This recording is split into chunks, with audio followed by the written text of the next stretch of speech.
सल्तनत अरब के एक छोटे से गांव में साद नाम का एक नौजवान रहता था। साद एक निहायत ही सादा और नेक दिल इंसान था, जिसके दिल में खुदा का खौफ और मखलूक के लिए बेइंतहा मोहब्बत थी। साद के वालिद गांव के एक इज्जतदार किसान थे और उनके पास अपनी थोड़ी बहुत जमीन थी, जिससे उनके घर का गुजारा बहुत अच्छे से होता था। साद के दो बड़े भाई भी थे, जिनका नाम हसन और खालिद था। साद अपने भाइयों से बहुत मोहब्बत करता था, मगर हसन और खालिद के दिलों में साद के लिए वैसी मोहब्बत नहीं थी।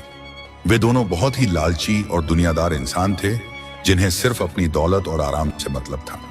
जब साद के वालिद का इंतकाल हुआ तो घर का सारा बोझ इन तीनों भाइयों के कंधों पर आ गया। वालिद के इंतकाल के कुछ ही दिनों बाद हसन और खालिद के दिलों में हसद और लालच ने घर कर लिया। एक रात हसन ने खालिद से कहा कि वालिद की छोड़ी हुई जमीन को अब हमें आपस में बांट लेना चाहिए। खालिद भी इसी मौके की तलाश में था और उसने फौरन हाँ कर दी। उन्होंने साद को बुलाया और उसके सामने जमीन के बंटवारे की बात रखी। साद अपने वालिद के बिछड़ने के गम में डूबा हुआ था और उसे जमीन जायदाद से कोई खास लगाव नहीं था।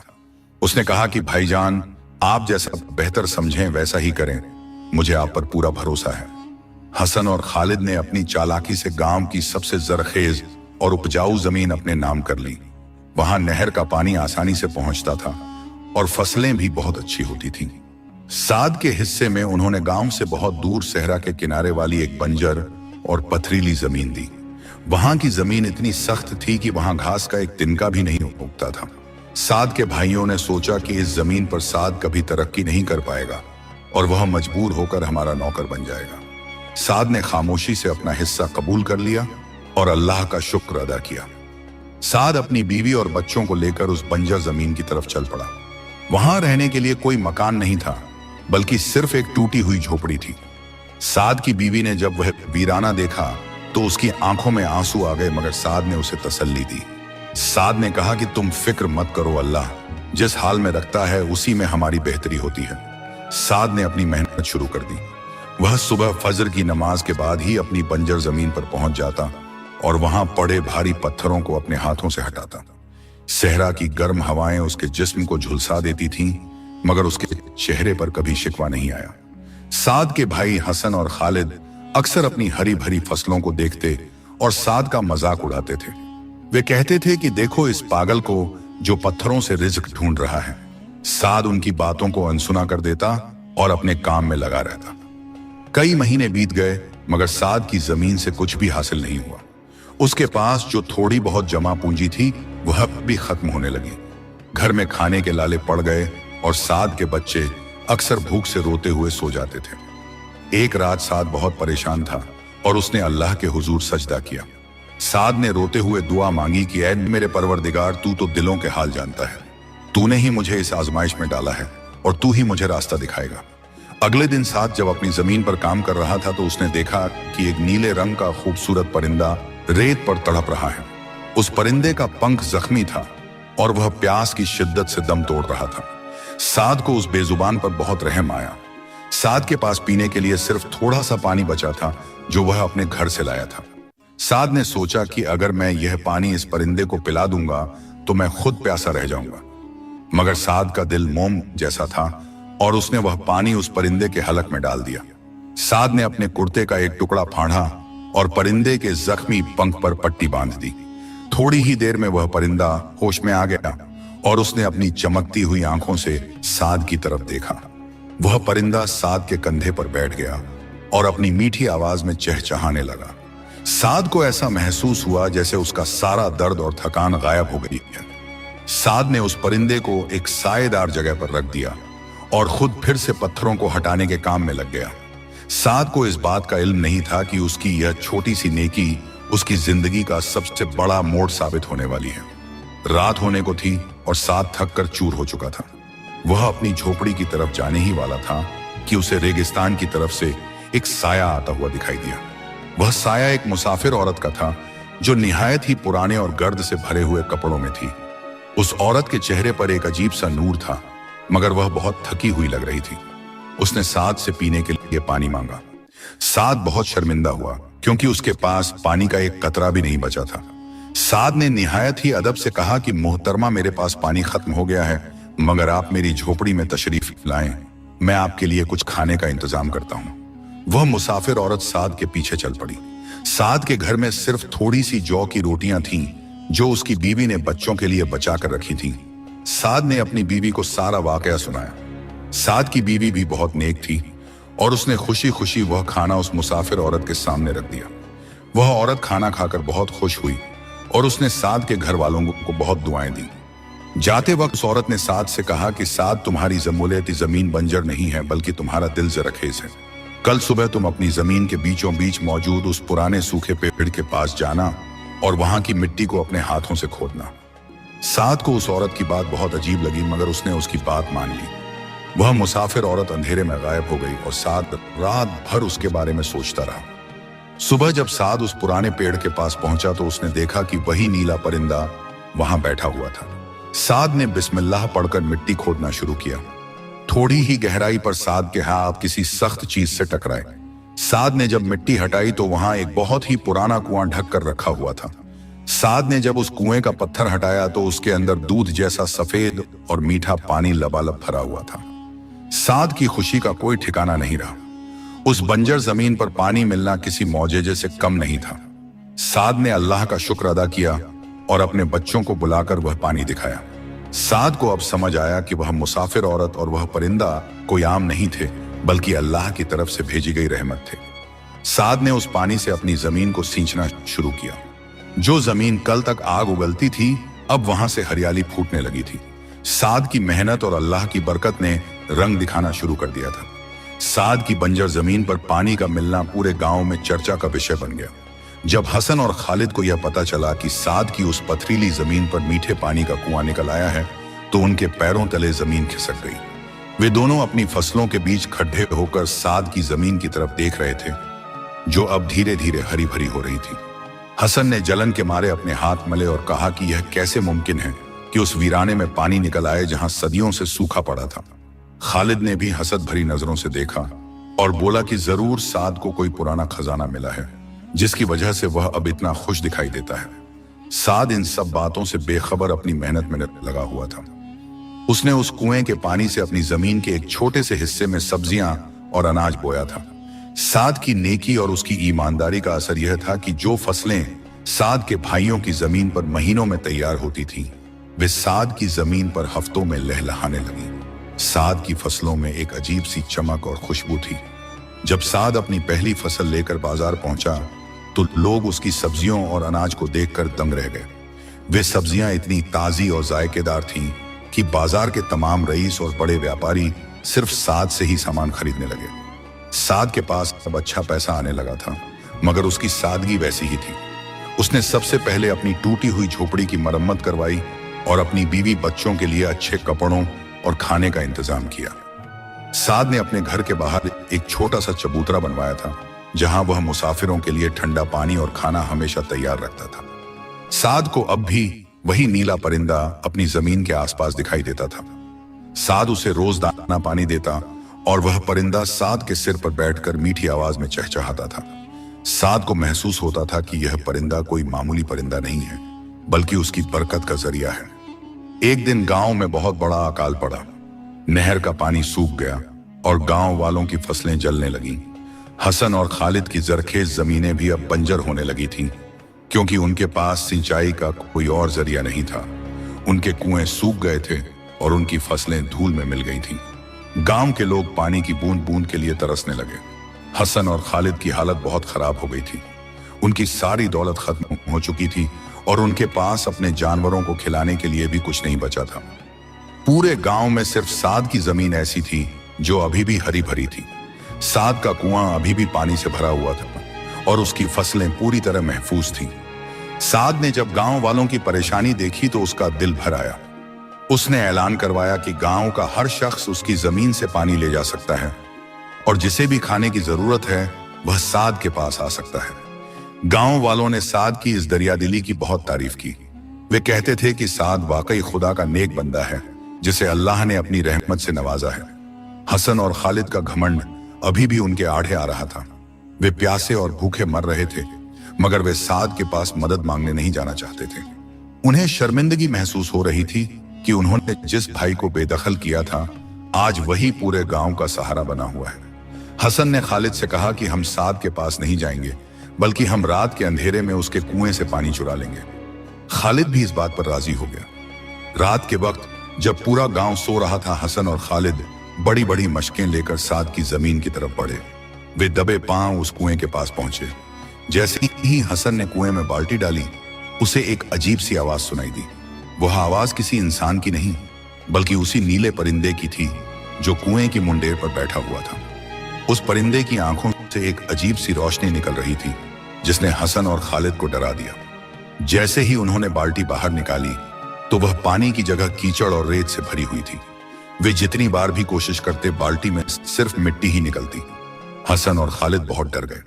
उन्हें लगा कि साद ने कुएं पर कोई जादुई पहरा बिठा रखा है। वे वहां से भागने की कोशिश करने लगे, मगर तभी वहां वही मुसाफिर औरत जाहिर हुई जो साद के पास आई थी। उस औरत का चेहरा अब बहुत ही जलाल वाला लग रहा था।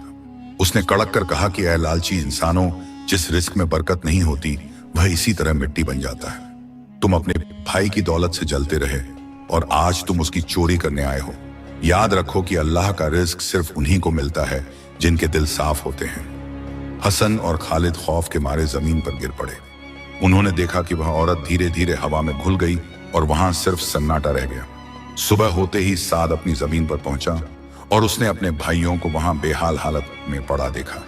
साद दौड़कर उनके पास गया और उन्हें पानी पिलाया। हसन और खालिद की आंखों में आंसू थे। उन्होंने साद से अपने किए की माफी मांगी। साद ने उन्हें गले लगा लिया और कहा कि भाईजान, आप शर्मिंदा न हो, यह सब अल्लाह की मर्जी है। यह जमीन और यह कुआं मेरा नहीं है, बल्कि हम सबका है। साद ने अपने भाइयों को अपने साथ अपनी जमीन पर काम करने का न्योता दिया। उसने कहा कि हम मिलकर मेहनत करेंगे और अल्लाह हमें और बरकत देगा। हसन और खालिद का दिल अब बदल चुका था। उन्होंने अपनी जरखेज जमीनें भी साद की देखरेख में दे दी। साद ने अपनी मेहनत और उन मुसाफिरों की दुआओं से उस पूरे इलाके को एक गुलिस्तान में बदल दिया। साद की ख्याति अब गांव से निकलकर दूर दराज के शहरों तक पहुंच गई थी। साद की नेकी और उसकी फसलों की शोहरत अब सुल्तान के दरबार तक पहुंच चुकी थी। सुल्तान ने सुना था कि सहरा के किनारे एक ऐसा किसान रहता है जिसके कुएं का पानी कभी खत्म नहीं होता और जिसकी फसलें सोने की तरह चमकती हैं। सुल्तान ने अपने वजीर को भेजा ताकि वह साद से मिल सके और इस करिश्मे की हकीकत जान सके। वजीर जब साद के गांव पहुंचा तो वह वहां की हरियाली देखकर दंग रह गया। चारों तरफ रेत के टीले थे, मगर साद की जमीन एक जन्नत का टुकड़ा लग रही थी। वजीर ने साद से मुलाकात की और उसे सुल्तान का पैगाम दिया। सुल्तान चाहते थे कि साद शाही बागों की जिम्मेदारी संभाले और उन्हें अपनी फसलों का राज बताए। साद ने निहायत ही अदब के साथ वजीर से कहा कि हुजूर, मेरा कोई राज नहीं है। मैं सिर्फ मेहनत करता हूं और अल्लाह की मखलूक की खिदमत करता हूं। यह बरकत उसी परवरदिगार की तरफ से है। वजीर साद की सादगी से बहुत मुतासिर हुआ और उसने साद को सुल्तान की तरफ से कीमती तोहफे देने की कोशिश की। साद ने उन तोहफों को लेने से इनकार कर दिया और कहा कि इन्हें उन गरीबों में बांट दीजिए जिन्हें इनकी ज्यादा जरूरत है। वजीर ने वापस जाकर सुल्तान को सारी बात बताई। सुल्तान ने साद की शख्सियत के बारे में सुनकर उससे मिलने का फैसला किया। सुल्तान खुद एक साधारण मुसाफिर का वेश बनाकर साद के गांव पहुंचे। उन्होंने साद के घर के बाहर वही चबूतरा देखा जहां मुसाफिरों के लिए ठंडा पानी और खाना रखा रहता था। सुल्तान वहां बैठ गए और साद ने उन्हें एक आम मुसाफिर समझकर उनका इस्तकबाल किया। साद ने सुल्तान को अपने हाथ से ठंडा पानी पिलाया और ताजा सब्जियां और रोटियां खिलाईं। सुल्तान ने खाते वक्त साद से पूछा कि भाई, तुम इस वीराने में इतने खुश कैसे रहते हो, जबकि तुम्हारे पास इतना कुछ है, फिर भी तुम आम लोगों की तरह मेहनत करते हो। साद ने मुस्कुराकर जवाब दिया कि ऐ मुसाफिर भाई, खुशी महल और दौलत में नहीं होती, बल्कि इत्मीनान में होती है। जब मैं किसी प्यासे को पानी पिलाता हूं या किसी भूखे का पेट भरता हूं, तो मुझे जो सुकून मिलता है वह दुनिया की तमाम दौलत से बढ़कर है। सुल्तान साद की बातों से बहुत गहरे मुतासिर हुए। उन्होंने देखा कि साद का वह नीला परिंदा अभी भी उसके कंधे पर बैठा हुआ था। सुल्तान ने अपनी असलियत जाहिर की और साद के सामने अपना ताज पेश करने लगे। सुल्तान ने कहा कि साद, तुम इस सल्तनत के सबसे अमीर इंसान हो क्योंकि तुम्हारा दिल सबसे बड़ा है। साद घबरा गया और उसने सुल्तान को झुककर सलाम किया। सुल्तान ने साद को अपना सलाहकार मुकर्रर किया और उसे पूरे इलाके की खेती बाड़ी का इंतजाम सौंप दिया। साद ने सुल्तान की मदद से गांव में बड़े बड़े कुएं खुदवाए और वहां सिंचाई का बेहतरीन इंतजाम किया। साद के भाई हसन और खालिद अब पूरी तरह बदल चुके थे। वे साद के साथ कंधे से कंधा मिलाकर काम करते थे। उन्होंने अपने पुराने लालच को छोड़ दिया था और वे भी अब गरीबों की मदद करने लगे थे। साद ने उन्हें सिखाया था कि रिज्क में बरकत सिर्फ मेहनत से नहीं बल्कि हक और हलाल की कमाई से आती है। गांव की शक्ल बदल चुकी थी। जो लोग कल तक दाने दाने को तरसते थे, अब उनके घरों में खुशहाली थी। मगर दोस्तों, जहां खुशहाली होती है वहां कुछ बुरे लोगों की नजर भी लग जाती है। पड़ोस की एक रियासत का नवाब, जो बहुत ही जालिम और लालची था, उसने साद की जमीन के बारे में सुना। वह नवाब चाहता था कि वह उस कुएं और उस जमीन पर कब्जा कर ले ताकि वह पूरी सल्तनत के अनाज के बाजार पर अपनी हुकूमत जमा सके। नवाब ने अपनी फौज तैयार की और साद के गांव पर हमला करने की योजना बनाई। उसने सोचा कि एक मामूली किसान उसका मुकाबला कैसे कर पाएगा। एक रात जब गांव वाले गहरी नींद में सो रहे थे, नवाब की फौज ने गांव को चारों तरफ से घेर लिया। साद को जब इस बात का पता चला तो वह घबराया नहीं। उसने अल्लाह पर भरोसा किया और अपने भाइयों के साथ मिलकर गांव वालों को इकट्ठा किया। साद ने कहा कि हमें लड़ना नहीं है बल्कि हमें अपनी हिफाजत करनी है। साद ने उसी पुराने कुएं के पास जाकर दुआ मांगी। अचानक वही नीला परिंदा आसमान में उड़ने लगा और उसकी चहचहाहट इतनी तेज हो गई कि पूरे मैदान में गूंजने लगी। नवाब की फौज जैसे ही साद की जमीन के करीब आई, उन्हें महसूस हुआ कि जमीन उनके पैरों के नीचे से खिसक रही है। वहां रेत का एक बड़ा तूफान उठा जिसने नवाब के सिपाहियों को चारों तरफ से घेर लिया। उन्हें कुछ भी दिखाई नहीं दे रहा था और वे आपस में ही टकराने लगे। नवाब, जो अपनी ताकत पर बहुत गुरूर करता था, वह खुद घोड़े से गिर पड़ा और रेत में दबने लगा। नवाब की फौज के हौसले पस्त हो गए और वे अपनी जान बचाकर वहां से भाग खड़े हुए। सुबह जब तूफान थमा तो गांव वाले सुरक्षित थे। साद की जमीन पर एक खरोंच भी नहीं आई थी। नवाब को जब अपनी गलती का एहसास हुआ तो वह साद के पैरों में गिर पड़ा। उसने साद से माफी मांगी और वादा किया कि वह अपनी सल्तनत में भी गरीबों की मदद करेगा। साद ने नवाब को माफ कर दिया और उसे अपने कुएं का पानी पिलाया। साद की इस महानता ने नवाब का दिल जीत लिया और वह साद का पक्का दोस्त बन गया। साद के गांव की हिफाजत और उस तूफान के मौजेजे ने साद को एक लोकनायक बना दिया था। लोग अब साद को सिर्फ एक किसान नहीं बल्कि एक वली और अल्लाह का खास बंदा मानने लगे थे। साद की शोहरत अब सरहदों के पार जा चुकी थी। दूर दराज के मुल्कों से लोग साद की जमीन को देखने और उससे सलाह मशवरा करने आने लगे थे। साद ने गांव में एक बहुत बड़ा मुसाफिर खाना और एक मदरसा बनवाया था, जहां बच्चों को खेती के साथ साथ अच्छे अखलाक की तालीम दी जाती थी। साद के दोनों भाई हसन और खालिद अब गांव के सबसे मददगार इंसान बन चुके थे। वे साद के हर नेक काम में आगे रहते थे। एक दिन साद ने अपने भाइयों को बुलाया और कहा कि भाईजान, मुझे लगता है कि अल्लाह ने हमें जो बरकत दी है उसे अब हमें और भी फैलाना चाहिए। मैं चाहता हूं कि हम इस रेगिस्तान के सूखे इलाकों में और भी कुएं खुदवाएं ताकि कोई भी मुसाफिर प्यासा न रहे। हसन और खालिद ने खुशी खुशी साद की बात मान ली। साद ने अपनी योजना पर काम शुरू कर दिया। वह अपनी फसलों से होने वाली आय का एक बड़ा हिस्सा इन कुओं की खुदाई में लगाने लगा। साद खुद मरुस्थल के कठिन रास्तों पर जाता और उन जगहों की पहचान करता जहां पानी मिलने की संभावना होती थी। साद के साथ वही नीला परिंदा हमेशा रहता था। वह परिंदा उड़कर उन जगहों पर बैठ जाता जहां साद को कुआं खोदना होता था, और ताज्जुब की बात यह थी कि हर उस जगह पर मीठा पानी निकल आता था। एक दिन जब साद सहरा के एक बहुत ही दूर दराज के इलाके में था, वहां उसे एक बहुत ही बूढ़ा आदमी मिला जो बेहोशी की हालत में रेत पर पड़ा हुआ था। वह आदमी प्यास से दम तोड़ रहा था। साद ने फौरन उसे पानी पिलाया और उसे साए में ले गया। जब उस बूढ़े आदमी को होश आया तो उसने साद का शुक्रिया अदा किया। वह बूढ़ा आदमी असल में एक बहुत बड़ा विद्वान था जो दुनिया भर की यात्रा कर रहा था। उसने साद से कहा कि बेटा, मैंने तुम्हारी बरकत के चर्चे बहुत सुने हैं, मगर आज मैंने तुम्हारी इंसानियत भी देख ली। उस विद्वान ने साद को एक पुरानी किताब तोहफे में दी जिसमें पौधों और जड़ी बूटियों के बारे में बहुत सी गुप्त जानकारियां थीं। उसने कहा कि साद, तुम्हारी जमीन पर सिर्फ अनाज ही नहीं बल्कि ऐसी दवाइयां भी उगेंगी जो लाइलाज बीमारियों को ठीक कर देंगी। साद ने उस किताब को बहुत संभाल कर रखा। साद ने उस विद्वान की बताई हुई जड़ी बूटियों को अपनी जमीन के एक खास हिस्से में उगाना शुरू किया। कुछ ही समय में साद की जमीन पर ऐसी जड़ी बूटियां पैदा हुईं जो पहले कभी नहीं देखी गई थी।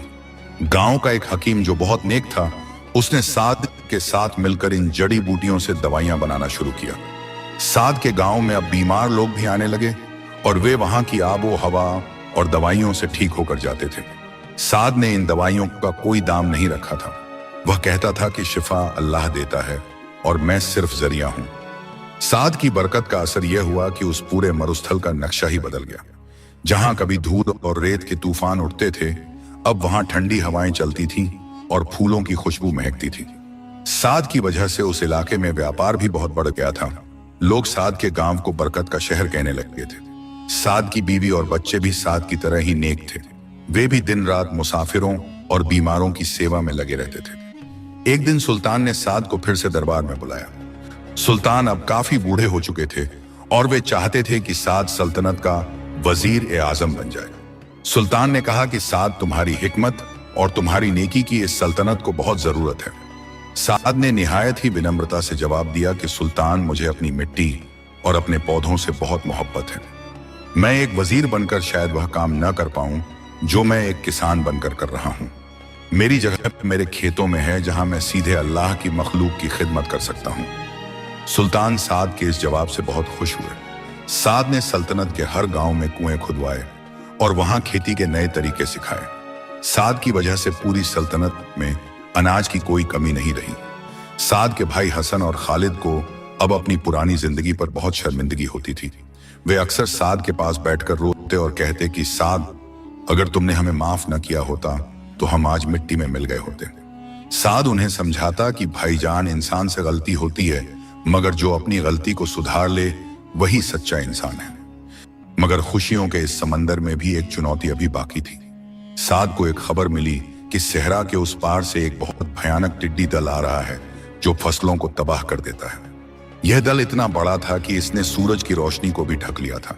साद को पता था कि अगर यह दल उसके गांव पहुंच गया तो सालों की मेहनत मिट्टी में मिल जाएगी। साद ने एक बार फिर अपने अल्लाह पर भरोसा किया और अपनी तैयारी शुरू कर दी। टिड्डी दल का खतरा साद के गांव की तरफ तेजी से बढ़ रहा था। पूरे गांव में खौफ का माहौल था। किसान अपनी फसलों को बचाने के लिए तरह तरह के उपाय कर रहे थे, मगर वह दल इतना विशाल था कि उसे रोकना नामुमकिन लग रहा था। साद ने गांव वालों को इकट्ठा किया और उनसे कहा कि घबराने की जरूरत नहीं है, हम अपनी तरफ से पूरी कोशिश करेंगे और बाकी सब अल्लाह के हाथ में है। साद ने गांव वालों को मशालें जलाने और ऊंचे स्वर में ढोल बजाने का सुझाव दिया ताकि शोर से टिड्डियां रास्ता बदल लें। साद खुद अपने उसी पुराने कुएं के पास गया जहां वह नीला परिंदा बैठा हुआ था। साद ने दुआ मांगी कि ऐ मेरे परवरदिगार, तूने ही इस जमीन को आबाद किया है और तू ही इसकी हिफाजत करने वाला है। जैसे ही साद ने दुआ खत्म की, वह नीला परिंदा आसमान में उड़ गया। साद ने देखा कि उस परिंदे के पीछे हजारों की तादाद में और भी परिंदे आ गए। वे सभी परिंदे साद के गांव के ऊपर एक ढाल की तरफ फैल गए। जैसे ही टिड्डी दल गांव के करीब आया, उन परिंदों ने उन पर हमला कर दिया। हजारों परिंदों और टिड्डियों के बीच आसमान में एक युद्ध सा छिड़ गया। गांव वालों ने देखा कि एक भी टिड्डी साद की फसलों पर नहीं गिर पा रही थी। परिंदों ने उस पूरे दल को गांव की सरहद से बाहर खदेड़ दिया। कुछ ही घंटों में वह खतरा टल गया और गांव की फसलें पूरी तरह सुरक्षित रहीं। गांव वालों ने अल्लाह का शुक्र अदा किया और साद की नेकी की कसम खाई।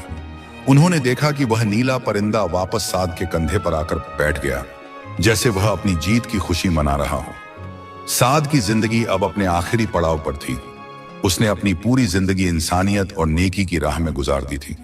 उसके बेटे अब बड़े हो चुके थे और वे भी साद की तरह ही मेहनती और ईमानदार थे। साद ने अपने बेटों को अपने पास बुलाया और उनसे कहा कि मेरे बच्चों, याद रखना कि रिज़्क़ की बरकत कभी दौलत की चमक में नहीं होती, बल्कि हक की राह में होती है। कभी किसी का दिल मत दुखाना और हमेशा याद रखना कि यह जमीन और इसकी पैदावार खुदा की अमानत है। साद के भाइयों हसन और खालिद का इंतकाल साद से पहले ही हो चुका था और साद ने उनके बच्चों की परवरिश भी अपने बच्चों की तरह ही की थी। पूरा गांव अब एक परिवार की तरह था, जहां कोई गरीब या अमीर नहीं था, बल्कि सब भाई भाई थे। साद का वह पुराना कुआं अभी भी पानी से लबालब भरा हुआ था और उसकी खुशबू अभी भी वैसी ही थी। लोग दूर दूर से उस कुएं का पानी लेने आते थे क्योंकि माना जाता था कि उस पानी में शिफा है। एक दिन साद अपनी उसी पुरानी झोपड़ी के बाहर आराम कर रहा था, जो अब एक खूबसूरत मकान बन चुका था। शाम का वक्त था और सूरज धीरे धीरे ढल रहा था। साद ने देखा कि वही मुसाफिर औरत फिर से उसकी तरफ आ रही है। साद मुस्कुराया, क्योंकि वह समझ गया था कि अब उसका सफर पूरा होने वाला है। उस औरत ने साद के पास आकर कहा कि साद, तुम्हारा इम्तिहान पूरा हुआ और तुमने साबित कर दिया कि इंसानियत से बड़ा कोई मजहब नहीं है। साद ने अपनी आंखें बंद कर लीं और उसके चेहरे पर एक बहुत ही सुकून भरी मुस्कान थी। साद का इंतकाल उसी जगह हुआ जहां उसने पहली बार उस नीले परिंदे की जान बचाई थी। पूरे सल्तनत में शोक की लहर दौड़ गई। सुल्तान खुद साद के जनाजे में शामिल होने आए। साद को उसी जमीन पर दफन किया गया जिसे उसने अपनी मेहनत से सींचा था। साद की कब्र के पास ही वह नीला परिंदा भी पाया गया जिसने साद के जाने के साथ ही अपना दम तोड़ दिया था। आज भी उस इलाके में साद की कहानी बड़े फख्र के साथ सुनाई जाती है। लोग कहते हैं कि जो भी इंसान नेक नियत के साथ साद की जमीन पर कदम रखता है, उसे आज भी वहां फूलों की खुशबू और पानी की कलकल सुनाई देती है। साद की वह जमीन आज भी हरी भरी है और वहां का अनाज आज भी सबसे बेहतरीन माना जाता है। साद ने दुनिया को सिखाया कि बरकत सिर्फ पैसे में नहीं होती, बल्कि इंसान के अखलाक और उसकी नेकी में होती है। उन्होंने कभी भी उस कुएं का पानी बेचने की कोशिश नहीं की, बल्कि वह हमेशा मुसाफिरों के लिए मुफ्त रहा। साद की महानता यह थी कि उसने कभी खुद को बड़ा नहीं समझा और हमेशा जमीन से जुड़ा रहा। साद की इस दास्तान ने न जाने कितने लोगों की जिंदगी बदल दी और उन्हें नेकी की राह पर चलने की प्रेरणा दी। दोस्तों, इस कहानी से हमें यह सबक मिलता है कि रिज़्क का मालिक सिर्फ अल्लाह है और वह जिसे चाहे बेहिसाब नवाजता है। इंसान को चाहिए कि वह अपनी मेहनत पर भरोसा रखे और कभी किसी दूसरे की दौलत से न जले। हक और हलाल की कमाई में जो बरकत होती है, वह दुनिया की तमाम बेईमानी की दौलत से कहीं बढ़कर है। अगर आप खुदा की मखलूक पर रहम करेंगे तो खुदा आप पर रहम करेगा। आपको हमारी यह कहानी कैसी लगी, हमें कमेंट करके जरूर बताइएगा। अगर आप चाहते हैं कि हम ऐसी ही और रूहानी और सबक आमोज दास्तानें लेकर आएं, तो हमारे चैनल को जरूर सब्सक्राइब करें। इस वीडियो को अपने दोस्तों और परिवार के साथ शेयर करें ताकि वे भी रिज़्क की बरकत के इस राज को समझ सकें। मिलते हैं अगली कहानी में, तब तक के लिए अपना और अपनों का ख्याल रखें और हमेशा नेक काम करते रहें। अल्लाह हाफिज।